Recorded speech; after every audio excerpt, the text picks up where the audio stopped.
Hello, everyone, and welcome to the Mindscape podcast. I'm your host, Sean Carroll, and this is the 2021 edition of the Holiday Message here at Mindscape. The original idea of the Holiday Message was I wanted to take a couple weeks off near the holiday times to just, clear the mind of podcast-oriented questions. And so I took 1 week off where in between Christmas and New Year's, that makes sense. And just before Christmas, I didn't quite have the energy to do it, but I thought I should reward all the wonderful people who are listening here every week with at least some message to express my appreciation. That's the real job of the Holiday Message, is to say thank you to all the many people who've tuned into Mindscape. Couldn't do it without you. Well, that's not true. I could do it without the audience. It might be harder to get guests, but I could do something. It wouldn't be nearly as much fun, and I probably wouldn't do it if no one were listening. So you play a very important role here by listening.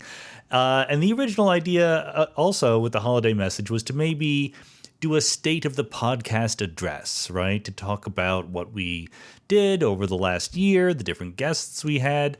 I found that was, number one, work, which I didn't want to do. And number two, it was hard to do because I talked to a lot of different people about a lot of different things. It seemed cheating in some way to try to boil it down to a few themes. And I thought that even if I mentioned like some of my favorite podcasts, others would get lost or insulted or whatever. They're all good. I love all my children equally. So what has actually happened over the couple years, is that the Holiday Message has morphed into a kind of mini solo episode where I just talk about something I'm interested in talking about. And so today, that's what I'm going to do. I'm going to try to keep it mini. I always say this is going to be short and then things get longer because, I don't know, I like to hear the sound of my own voice, I suppose. But the topic this year of the Holiday Message is disciplines, that is to say, disciplines within academia, and also cocktails, like you drink at a bar. Now, you might be wondering, what do disciplines and cocktails have to do with each other? Only one way to find out. Let's go.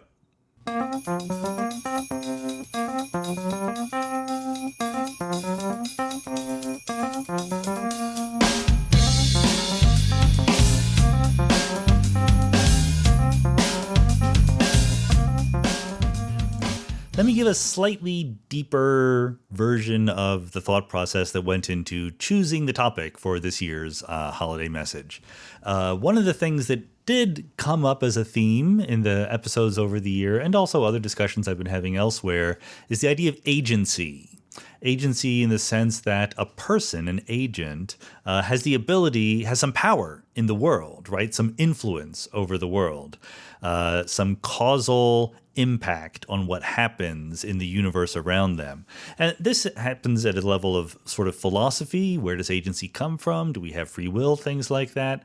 It certainly is a crucial concept in complex systems research, where you do agent-based modeling. A big idea in complex systems research is that rather than doing thermodynamics or statistical mechanics and treating every atom as a simple system that bumps into every other atom, you treat the individual pieces making up your complex systems as themselves somewhat complex, right? Agent-based modeling. You let the individual subpieces have their own agency. And of course, it's crucially important, the idea of agency in politics today. If anything, as I've talked about democracy and politics on the podcast and elsewhere, I've been more and more struck with how many of our current political problems come down to people not thinking that they have a voice, that they have any impact. They can vote, but what difference does it make? The politicians are all the same. And it causes them to lash out in different ways, and it causes the common project of democracy to hit some roadblocks, some potholes along the way, as you might have noticed that we are actually meeting right now. So I've been thinking about this, like what gives people a feeling of agency? Is it true that we should try to get that feeling? Is it people have too much agency, whatever it is? So I'll occasionally, like if something is not worthy of a whole deep thought, I'll just put it out there on Twitter to see what the responses are. So a couple months ago, I put out a tweet saying something like, if you want to understand a position, whether a position in science or politics or history or whatever, I said the first thing to do is to get it from the mouths of the people who actually hold that position. That is to say, rather than learning about an idea from its opponents, learn about the idea from its advocates, not and take that as the final word, but at least understand why these people would believe this, right? That sounds like a sensible way to learn a potentially controversial position. First, try to understand why anyone in the world would believe this. And you're not going to get that without listening to the actual people. So that you see where it's related a bit to agency, like listen to what the people are actually saying rather than trying to put words in their mouth.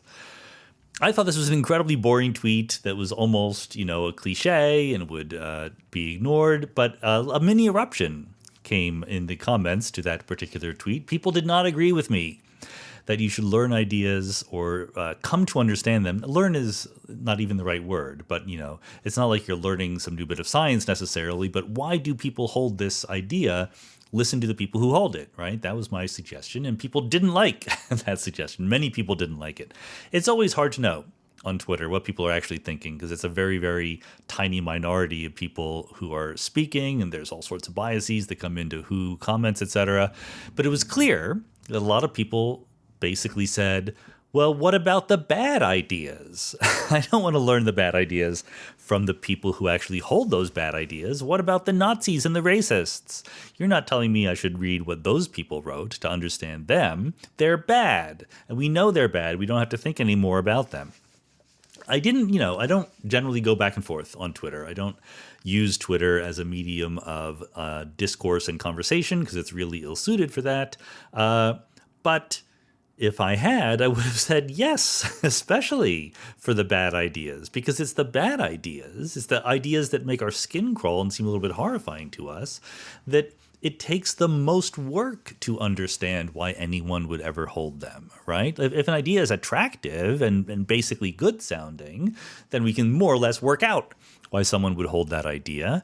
Whereas if an idea is kind of horrible to us, if we want to understand why anyone would ever hold that, we need to talk to them and, or read what they've written, try to think, get a view into their mind and think about why they would have come to such a conclusion. But it's clear that it's not just a few people, but quite a large number of people who think that there's something wrong about being exposed to radically different ideas from the horse's mouth. Like maybe it will poison you, or maybe like we already know ahead of time, we don't need to understand that, etc. I don't feel that way. So that was the first idea for a holiday message, to talk about agency and the importance of talking to people with very, very different ideas than we have. And this morphed as I thought about it. I said, well, maybe this is just a specific case of the more general example that we should engage with people who are intellectually from elsewhere, right? People who come from very different points of view, not just politically or whatever, but academically as well. People who like many worlds should talk to people who like pilot wave theories or epistemic models of quantum mechanics and so on. String theorists should talk to quantum gravity people.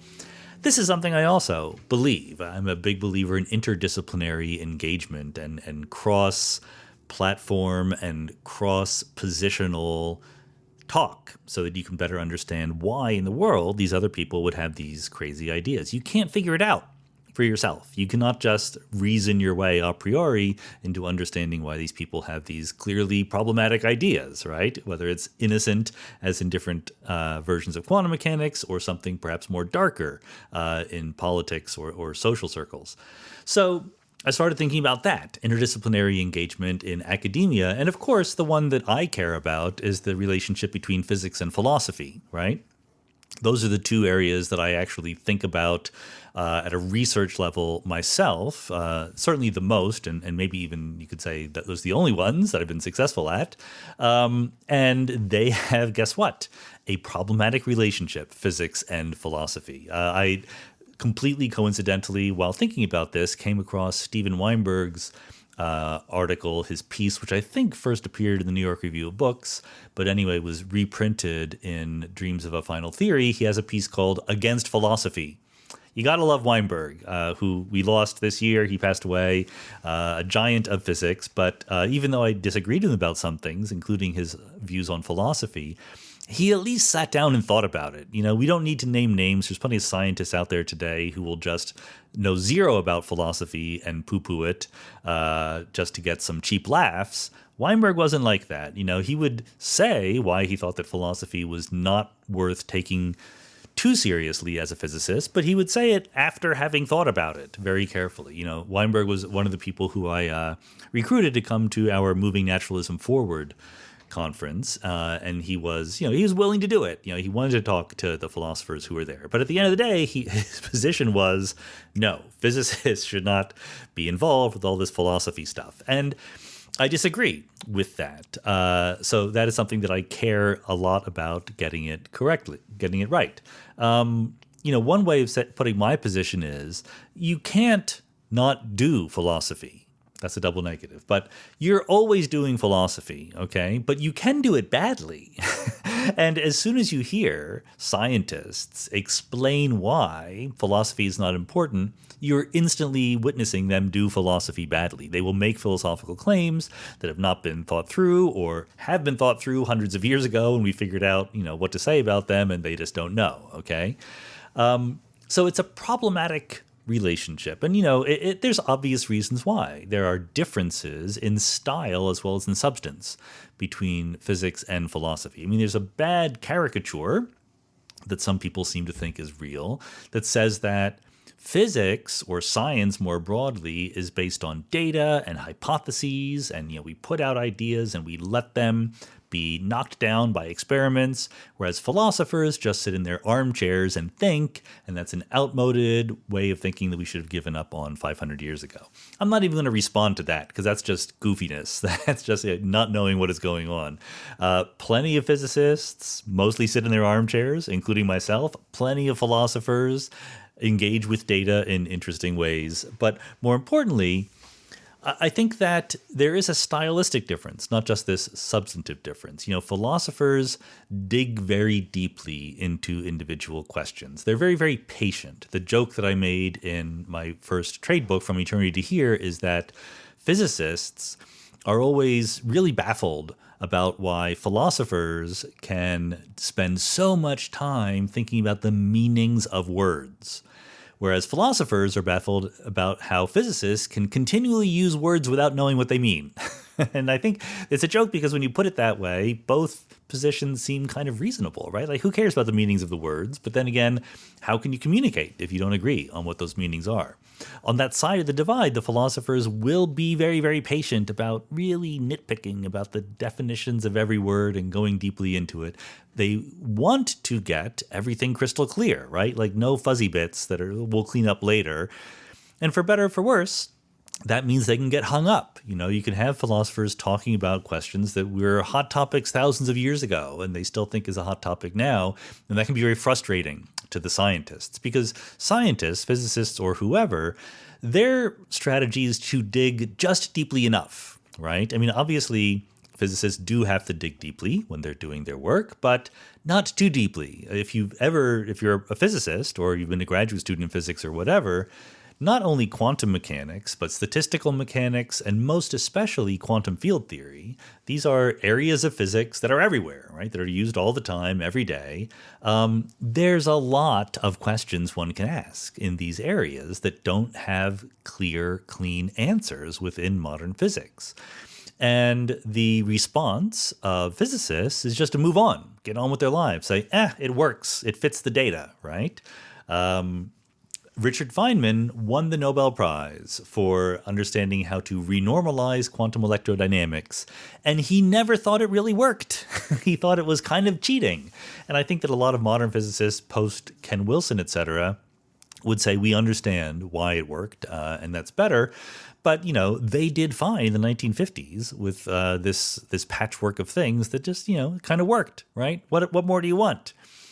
The good thing about being a scientist or being a physicist is that since you are working in an area where you can ideally propose a theory and have it tested by data on a relatively short time scale, nature helps you, right? If you're asking why science tends to make more progress, seemingly, than philosophy does, it's because science cheats by having nature correct it when it makes mistakes. That's a very, very good way of making enormously fast progress. And, for example, these days, when we have something like the standard model of particle physics that is completely compatible with the data, progress slows down in physics because the data are not helping us as much as they could. Anyway, so that is just to say that it does make sense why there are differences between physicists and philosophers, but there's also an overlap. So often this question of physics versus philosophy is phrased as, what good is philosophy for physics, right? Why do I as a physicist need to pay attention to philosophy?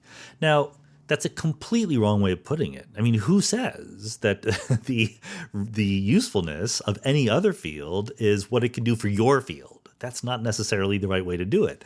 We should ask, what good is philosophy for its own sake, not just what it can do for physics. We could equally well ask, what can physics do for philosophy? And my view is that in both cases, what can philosophy do for physics and what can physics do for philosophy, there is a small but crucial overlap.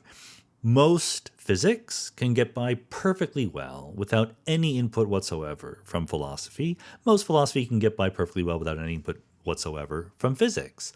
But it's pretty darn clear to me that there are specific questions within physics that are also within philosophy. In fact, I do think that there's sort of a systematic mistake here that people are making, but when we think about questions that physicists care about, many of them are, like I said, no philosophy whatsoever. If you want to figure out the phase diagram of some new material, philosophy is not going to be helpful. But in exactly the areas of physics that I care about, in cosmology and quantum gravity and fundamental physics, there are questions that philosophers understand at least as well, if not better, than physicists do. Questions about, what does naturalness mean? How do you reason anthropically in large universes? What is the nature of the arrow of time and causality and locality? What are the issues and potential solutions to problems of the foundations of quantum mechanics or statistical mechanics? These are areas where philosophers have thought deeply about them, and physicists tend to gloss over them, because that's what philosophers do. They think deeply.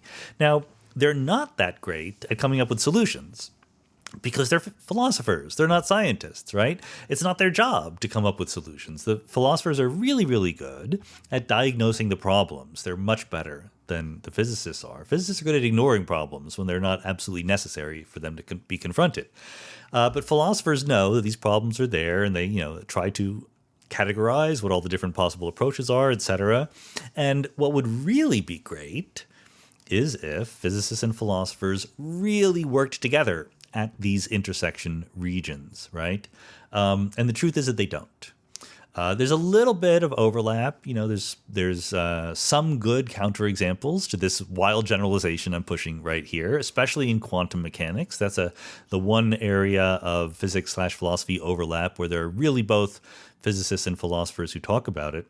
But it's not as if every physicist who does quantum mechanics has any idea of what the philosophers are talking about. And they could. I recently saw a paper that surveyed the opinions of physicists on the foundations of quantum mechanics, and it's just embarrassing how little factually physicists know about the different approaches, whether it's Copenhagen or hidden variables or many worlds or whatever. There's just very, very basic mistakes that physicists make because they don't know what's going on.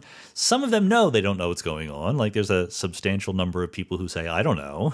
But there were too many people who thought they knew and was wrong.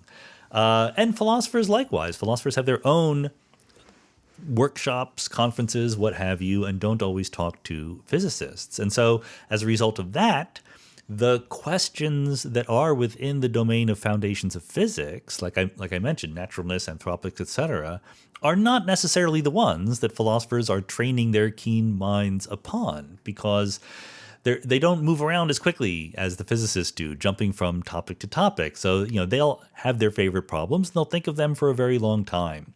There's plenty of room for improvement in the interaction between physicists and philosophers. And probably this is a paradigm, right, for interactions of all sorts of, different kinds of things between economics and history and literature and what have you. So that was where I was literally 24 hours ago as I'm recording this message. I thought, okay, I'll do a little holiday message, talk about that for a few minutes. And then I came home. I was in Boston. I spent the semester at Harvard visiting the philosophy department. It was a good visit, by the way, in case you're wondering. But it wasn't perfect because we're in the middle of a pandemic and I had things to do. So it was a little bit of piecemeal, the extent to which I could interact with people. You need to like set up an appointment, right? Rather than just bumping into people in the hallways. Most people were staying at home for most of the time, which makes perfect sense to me, and I do not begrudge them that. And it looks like maybe it'll be even worse next semester. I don't know. So maybe it was good that I did it this semester. But anyway, I came home and I was exhausted. So because, you had to pack up. It's a whole big thing. Now I'm home in Los Angeles with the wife, the kittens. It's all good, but chilling a little bit, right? Trying to relax. And for reasons that are not perfectly clear to me, we now own two very beautifully illustrated books that are about making cocktails. We didn't have these books when I left for Boston 4 months ago, and now we have them. One I actually do know because I ordered it from the Aviary in Chicago.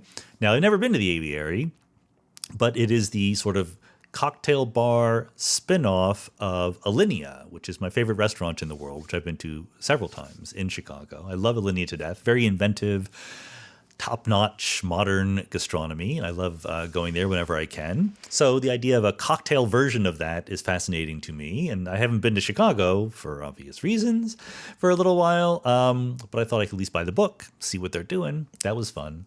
And then there's also a book by this bar in New York called Death and Company, which I think is a great name, but it's really just a cocktail book, and I don't know why we have it. It's possible I ordered it. It's possible Jennifer ordered it. It's possible it was a gift from a friend. We just can't remember. We get a lot of books between Jennifer writing for Ars Technica and me having a podcast, etc. People send us books. I don't think that anyone in the cocktail world has us on their mailing list, but maybe they could add it to it after this. Anyway, so I'm enjoying like leafing through these books. It's a bad thing to do to read cocktail books in the morning because you're inspired to want a cocktail, and that's not a good thing to have first thing in the morning. But it's been a lot of fun, just sort of leafing through. It's exactly what my brain needed, not thinking about physics or philosophy or moving or COVID or anything like that. Just, reading some recipes about cocktails. I personally love cocktails. It's a big source of enjoyment for me. Although I cannot drink too many of them, I know that alcohol is a whole problematic, difficult subject in many different ways. I'm sure that many of you don't drink alcohol at all. Some of you drink a lot of it. Okay, I'm in between. I do like both wine and cocktails. Not really a beer person, but in the right circumstances, that would be fine also.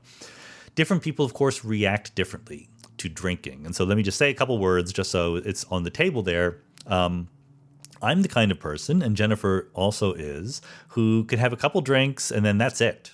Like, we don't want any more than that. Probably Jennifer's at a level of 2 drinks over the course of an evening. Maybe I'm at 3, but it's really not just that we have the restraint to then stop. Once we have a certain amount of alcohol in our system, we do not want to imbibe anymore. And that's a good thing. And there's actually sort of 2 different thresholds that people have. And there is interesting research on the genetics of this, because in some cases you can pinpoint mutations in the DNA that are responsible for these 2 different things. So one thing is how quickly you get inebriated, right? Like, how many drinks does it take before you're intoxicated? The second one is, once you've had a couple, what is your response? And some people shut down, like, that's enough. Other people want to keep going. There are things out there called alcoholics. There's a famous soliloquy by Leo on The West Wing, if you're a West Wing fan, where he explains he's an alcoholic, and it's a plot point on the show because was considered bad. And he says, the problem is I don't want to drink. I want 10 drinks. To a non-alcoholic like me, that's just crazy. I can't even imagine having that many drinks. And there is a genetic lottery, as Catherine Page Harden would have explained to us, that comes into this, because I actually have plenty of alcoholics in my family. My grandfather would literally have a little glass of brandy that he would put on the nightstand by his bed before going to bed, so that in the morning he could get a quick drink and, never not be buzzed during the day. It's very, very different than me. Let's just put it that way, okay? So I'm not drinking too much. I mean, by some people's standards, I drink a lot. By other people's, not that much. But I love the idea of cocktails, and I love the artistry of it and the craft of it. The crucial distinction we're drawing here is between a cocktail, which is a mixture of different ingredients, versus just a drink of some particular spirit, right? A shot of whiskey or a snifter of brandy or cognac or something like that. Those are also great. There's a place and time for having a shot of scotch, okay? But a cocktail is a little bit more artistry. You have to pick and choose ingredients and you have to blend them in the correct way. And of course, like any good craft, the people who are truly into it will get very, very into it, right? They will get very, very detailed. And the writers of these two books, the one from the Aviary, the other from Death and Company, they're into it. So, what kind of ice you use and whether or not you should stir it or shake it in a metal carafe or a glass one, all of these things, they matter a lot, okay? The quality of the water, it all matters a lot. And I'm not nearly at that level of caring, but I am at the level of appreciating the care. It's not just about cocktails. That's why I'm happy to talk about cocktails here, even though many of you are not into cocktails at all. There's a bigger picture. There's a bigger point to this, which is that all sorts of different crafts can be appreciated for their artistry, even if we don't actually appreciate the outcome. Maybe you don't like oboe music. I don't mind oboe music, but I'm not exactly a fan of it. David Politzer, my colleague at Caltech, loves the banjo. Literally just loves the banjo. Writes physics papers about the acoustics of banjos. He's played banjo with Steve Martin, who's another banjo lover. I don't love the banjo, but I think it's wonderful and charming that he loves the banjo that much, okay? That's what's going on here. It's about the love. It's about the care and the precision and the sort of experimentation with different possibilities, that trying to find some sweet spot that makes the perfect cocktail, the perfect banjo ditty, etc. And this does deserve, it probably deserves a whole podcast by itself, because it gets wrapped up in the idea of fitness landscapes. I love fitness landscapes. Originally, the idea from biology, of course. I talk about this in The Big Picture. I'm not sure if we talked about fitness landscapes in great detail, but they come up in the podcast conversations that have game theory involved in them, like with Kaelan O'Connor and Herb Gintis and so forth. The idea of a fitness landscape is, if you have it comes from originally biology, evolutionary biology. So you have a population of different kind of species, different kind of individuals within a species, and they do evolution, right? So they sexually reproduce, share their DNA, there's mutations, so there's slow variations in the actual genomes of the actual individuals over time. Some specific instantiations of the genome will have slight advantages when it comes to surviving and reproducing. That's what fitness means. Fitness is just ultimately the ability to pass down your genes to the next generation. So you need to both survive long enough to have offspring and then be both motivated and able to make those offspring, okay? And the interesting thing about the fitness landscape, so the idea is that a species will evolve to go upward and upward on the fitness landscape over time until they hit some local maximum. It's funny because biologists think that high values of a landscape is where you want to live. Physicists who think of potential energy think that low values of a landscape is where you want to live, but the very similar concept.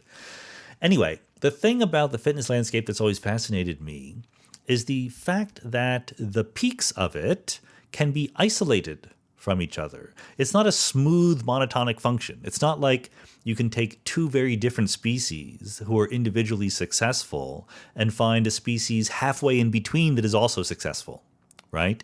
The specific things about a genome that works if it's one kind of configuration wouldn't work if it's slightly different, but if it's very different, you're in another peak of the fitness landscape and you can also be successful.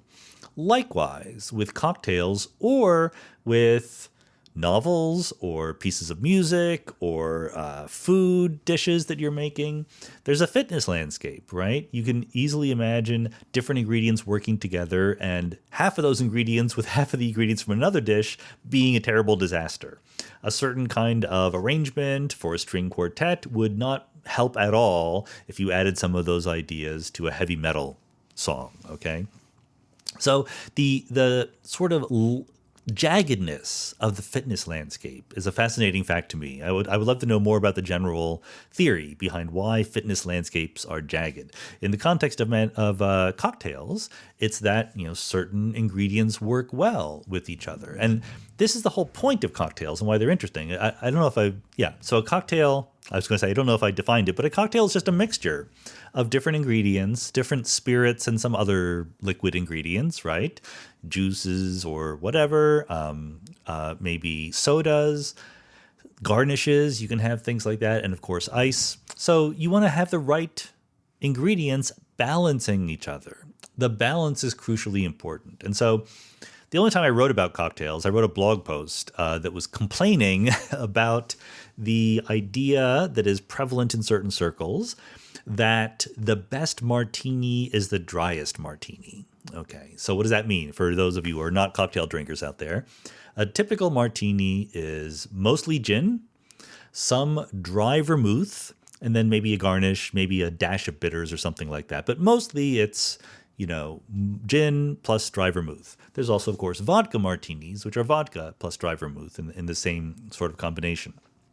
And even though the vermouth is dry, sorry, this is a counterintuitive lingo, but even though the vermouth itself is dry, the less vermouth you have, the drier the martini. Okay, so when you will hear in different movies or TV shows or whatever, people trying to out macho each other in the dryness of the martini. So like just a drop of vermouth, or wash the vermouth in the glass and then dump it out before putting the gin in, or wave the bottle over your glass of gin. Okay, wave the vermouth bottle, or just pour the gin in and then nod in the direction of your bottle of vermouth. So it's like a kind of silly competition to be as dry as possible, but that's dopey. That's not right. That's not a good direction in which to improve your cocktails, because then you're just drinking gin or vodka, which is even worse. I mean, vodka is fine, but vodka is more or less flavorless. A shot of vodka can be good because it's in some context where you're, eating dark bread in the Russian steppes or something like that, and fermented fish and a shot of vodka, okay? And then the very, very delicate differences between different kinds of vodka and the mouthfeel, etc., can matter. But if you're just pouring cold vodka into a martini glass and calling that a martini, what's the point? That's not a cocktail at all. It's not even very flavorful. Gin is basically vodka plus botanicals, mostly juniper, but other sort of botanicals. That's why different kinds of gin are truly different from each other, because every gin has its proprietary mix of botanicals that lend some flavor, some herbaceousness or floral notes to the underlying vodka, some neutral grain spirit, aka vodka, roughly speaking. So I wrote this blog post to say, look, drink whatever you want. I don't care what you drink. Bring whatever brings you pleasure is great. But there's no superiority in making a martini that has only gin or only vodka in it. That's just saying you like gin and you like vodka. That's fine. But the elegance, the beauty, the point of a good cocktail is the balance of the different ingredients. It's not just that you have different ingredients, it's that they play well with each other in a particular way, okay? In fact, let me read to you, so this podcast episode is useful to you in some way, you will come away from it with recipes for cocktails. So let me read to you the Martini and Manhattan recipes from the Death & Co. Cocktail book. So you don't want any recipes from the Aviary cocktail book. They involve, high pressure machines and, crazy dry ice concoctions. They're a little bit crazy, but it's an aesthetic accomplishment. But the Death & Co. Cocktail book, you can actually make these drinks. So the Martini is 2.5 ounces of London dry gin, 3/4 ounces Dolan dry vermouth, 1 dash of orange bitters, and you garnish with a twist, okay? So the point there is 2.5 ounces of London dry gin, 3/4 ounces of dry vermouth, about a 3-to-1 ratio, not 100-to-1 as the crazy out there extremists would have you believe. The Manhattan, meanwhile, follows the same template. There's a major spirit, there's a minor spirit to sort of play off against it, and then maybe a drop or two of something else. So the Manhattan recipe is 2.5 ounces of rye, 3/4 of an ounce of sweet vermouth, which is the red vermouth for those of you buying it in stores, 2 dashes of bitters, and garnish with a brandied cherry. So what struck me here is two things. Number one, the proportions are the same in the Martini and the Manhattan. They're very different drinks, completely non-overlapping ingredients, in fact, but 2.5 ounces, 3/4 ounces, and a dash or two. If you squint a little bit, you could almost perceive a power law in these proportions. It's almost like, a certain amount and then 3 times of that and then 3 times as much as that, right? Start with the bitters, work your way up to the gin and the rye. Some people will also, by the way, use bourbon rather than rye in their Manhattans, just like people sometimes use vodka rather than gin in their martinis. Whatever you like. The point is that there's a certain amount of complexity and interest here in the Manhattan and the Martini. This is one of the reasons why they are classic cocktails. Over many generations, people have tried many different combinations of the different ingredients, and they've settled more or less in the good bars. They've settled on something like this 3-to-1 ratio for these particular drinks. Other drinks will have 2-to-1 ratios, etc. It is rare to find a classic cocktail that has equal proportions in different kinds of spirits. The Negroni is a classic counterexample. The Negroni is the one drink. A Negroni is 1 part gin, 1 part Campari or Aperol, and 1 part sweet vermouth. It works very, very well, but it's the exception. It is not the rule. Most good cocktails have a base spirit, and then you complexify it a little bit by adding these others in greater or lesser amounts. That's the fun, the artistry, the science, and the aesthetics of making the cocktails. And the aesthetics are very, very important here. One of the things about both of these books is that they're richly, gorgeously, sumptuously illustrated. And just looking at the pictures of both the bar and the cocktails when they're well made, the different shapes of the glasses. Is it pretentious or precious? Maybe. I don't care. I like it. It's beautiful. And I need more beauty rather than less in my life. So while thinking about this, contemplating it, while going, geez, this is 10 a.m., I can't actually make myself a martini, so I will contemplate the aesthetics of it from an abstract sense, I said, the holiday message for the blog, for the podcast, the holiday message shouldn't necessarily be some ponderous, weighty idea like interdisciplinary collaboration or something like that. Maybe the holiday message should just be kind of fun and lighthearted. Maybe I should just talk about cocktails. And I thought about it, and I'm like, I just don't know enough about cocktails. Probably it would be alienating for a bunch of people. Like maybe you'll listen to me babble about it for 10 minutes, but talking for an hour about cocktails might be too much for a lot of people. Like even the wine tasting, I think more people probably like wine than cocktails, but the wine tasting episode we did, even though it was extremely good and successful, it was not as popular as, category theory episodes or loop quantum gravity episodes.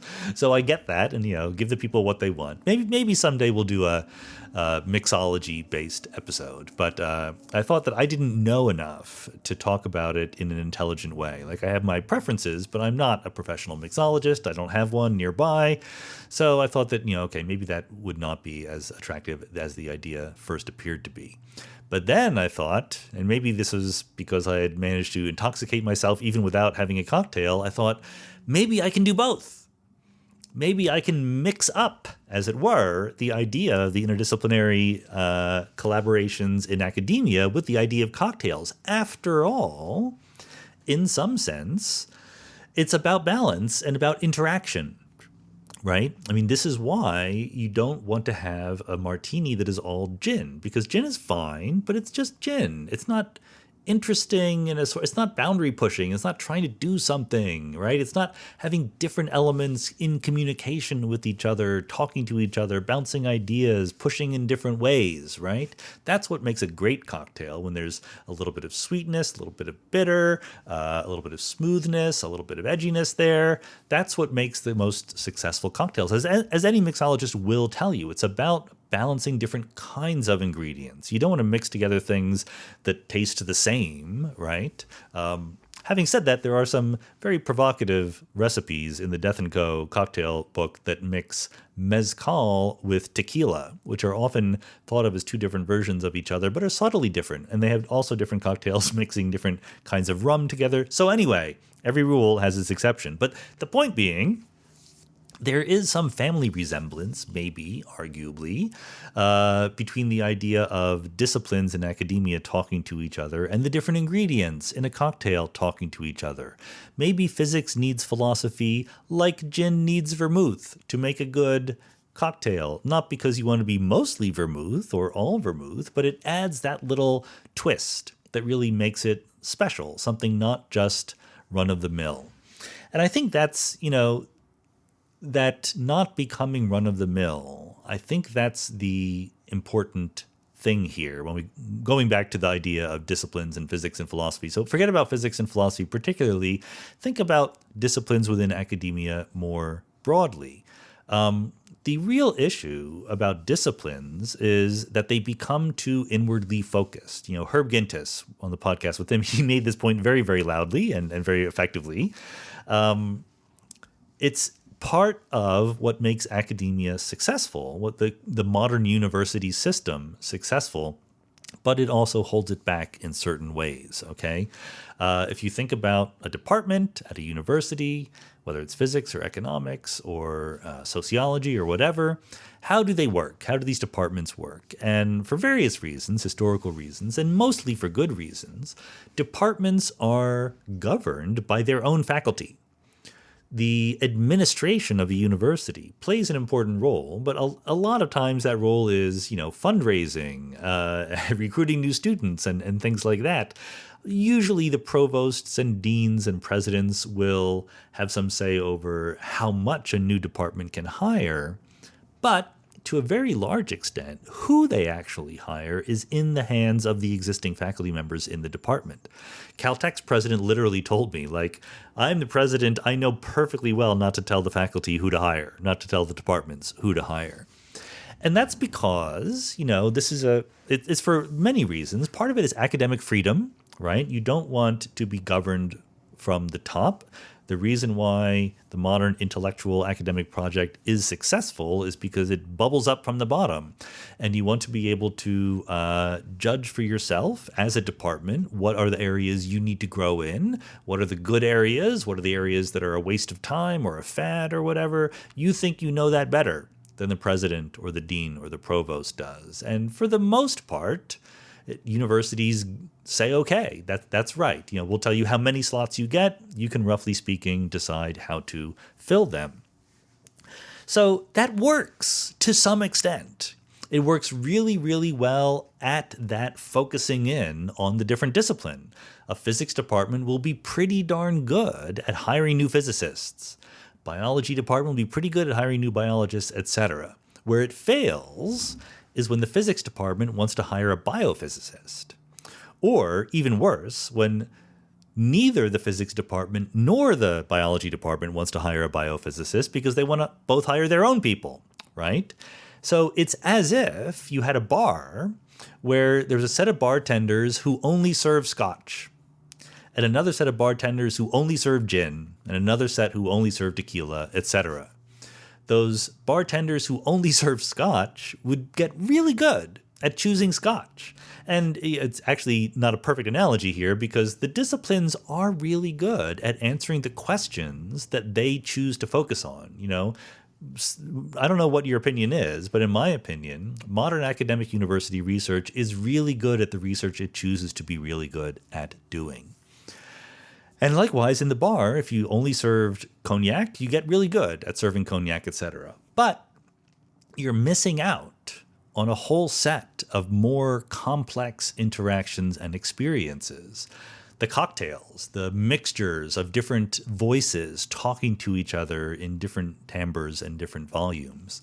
And a university has trouble with that. The same system that makes it very, very successful at digging into the disciplines makes it very, very bad at being truly interdisciplinary. And a lot of people will give lip service to being interdisciplinary, but lip service is not good enough. It's hard being truly interdisciplinary. As Herb Gintis said on the podcast, the different disciplines not only have different subject matters. Sometimes they even have the same subject matter, but they have different styles, different paradigms, different ways of asking questions, different valuations of which questions are interesting and which are not. Okay, it makes interdisciplinary conversation and communication very, very hard. Remember Jeffrey West, one of the first guests we had here on the podcast, very successful complexity scientist at the Santa Fe Institute. He was raised as a more or less traditional particle theorist, did supersymmetric phenomenology. He decided he wanted to move into complex systems, in particular biological systems.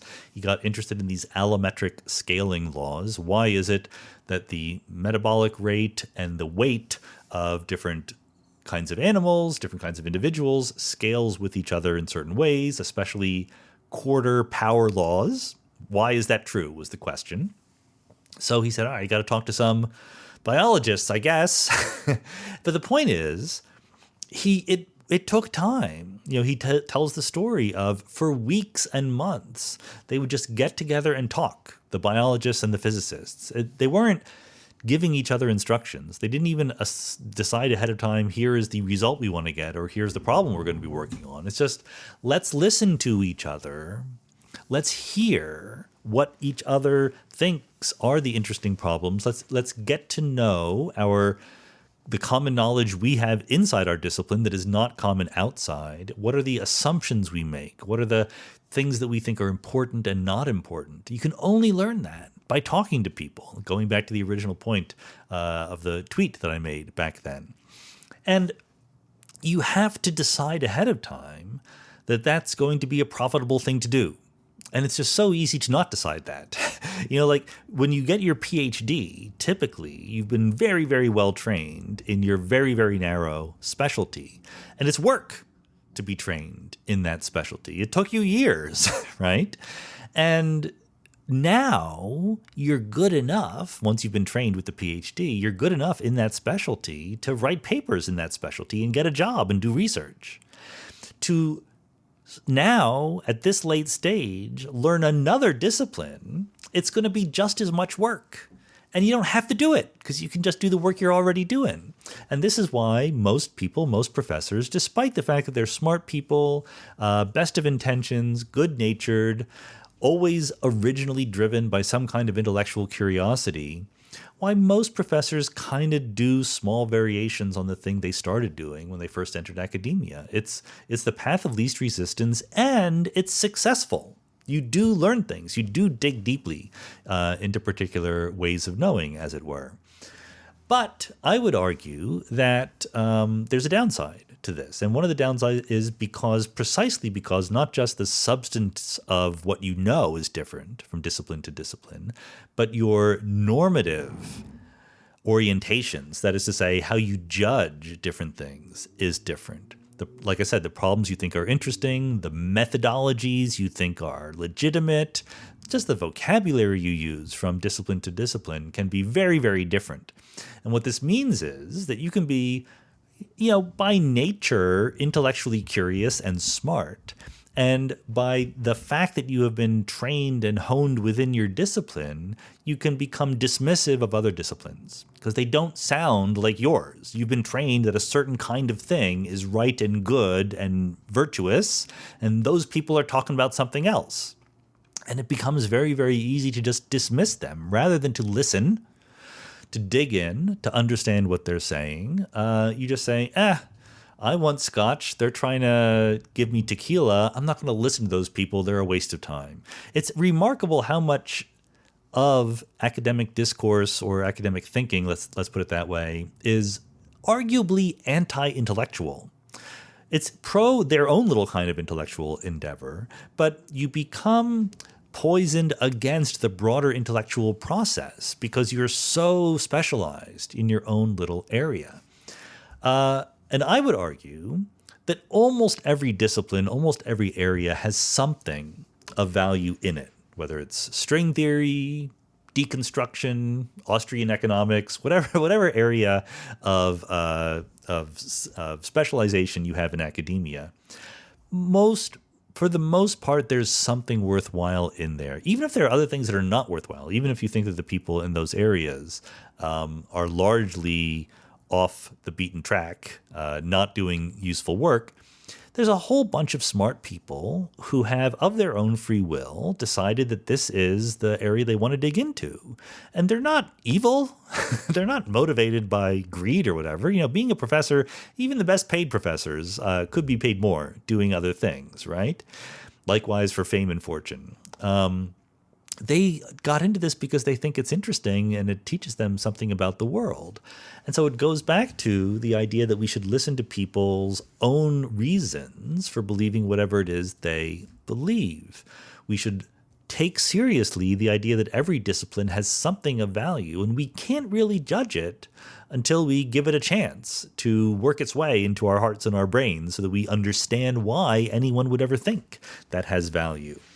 And that's hard. That is hard to do, and so people don't do it, generally.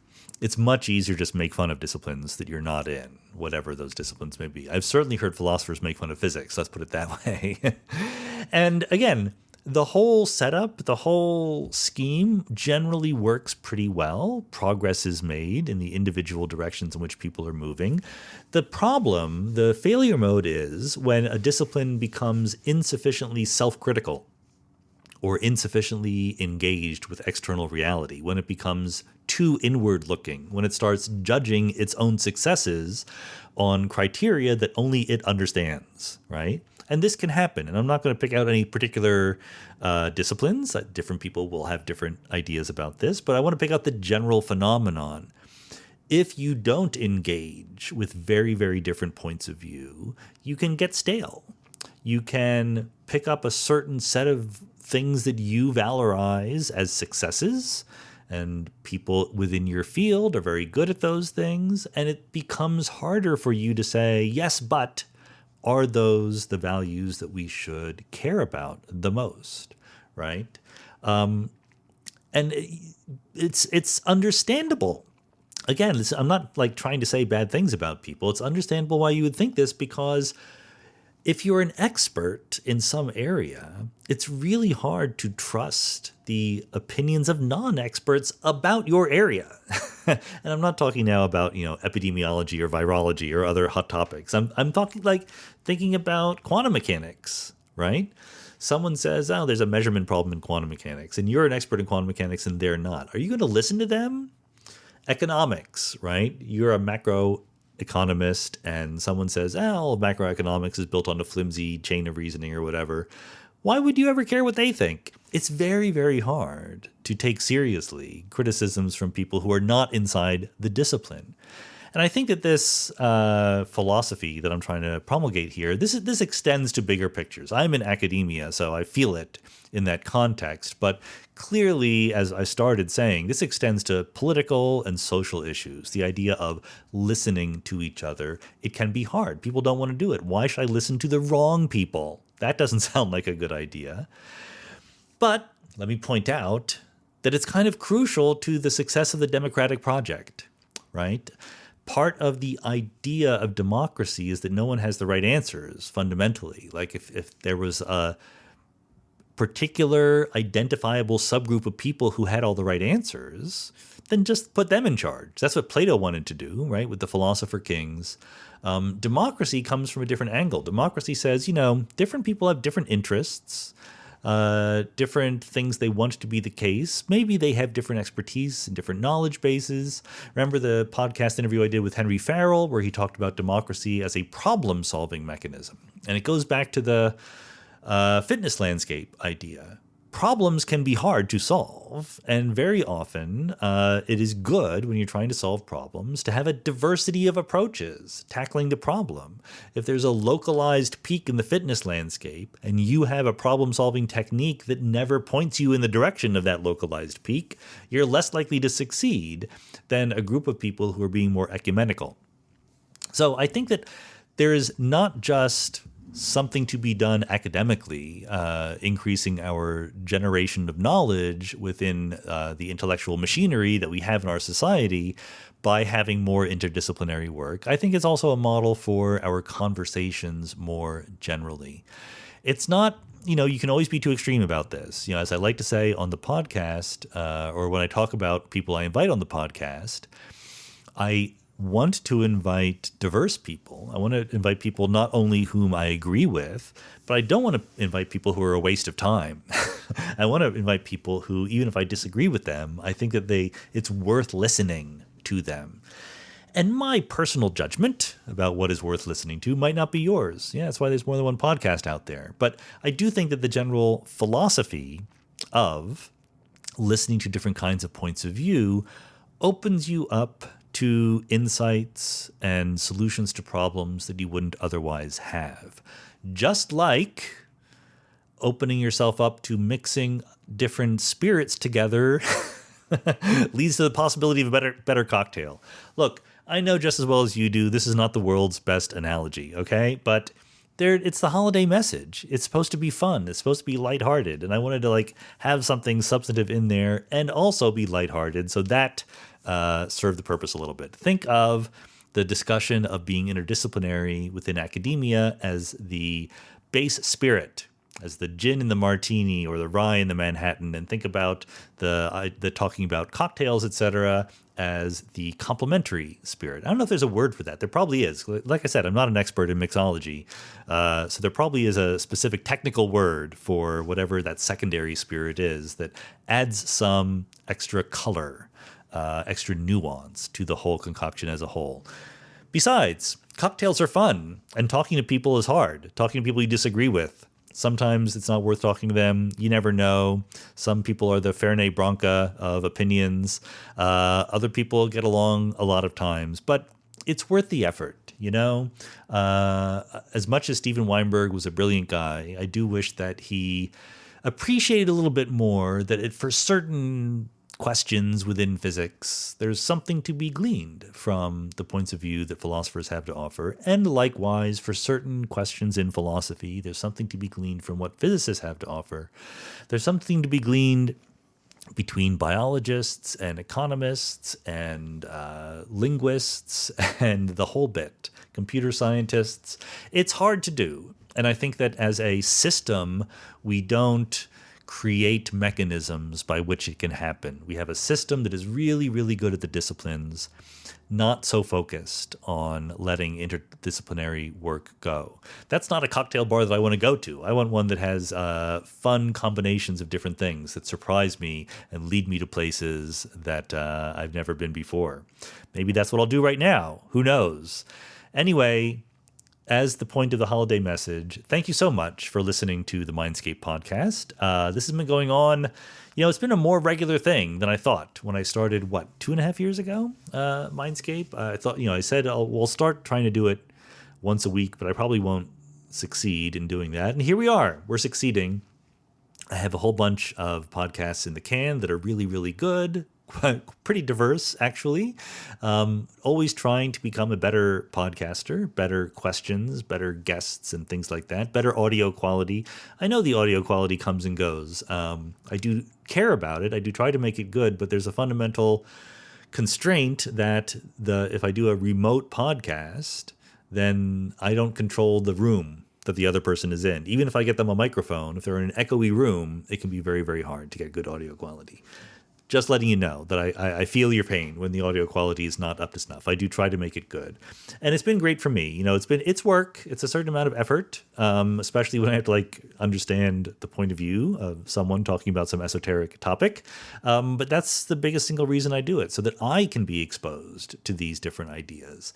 Maybe every faculty member should be forced to have a podcast in which they interview people outside their own domain of intellectual expertise, because that would lead them to appreciate what other people have to offer. And that's a pretty good holiday message right there.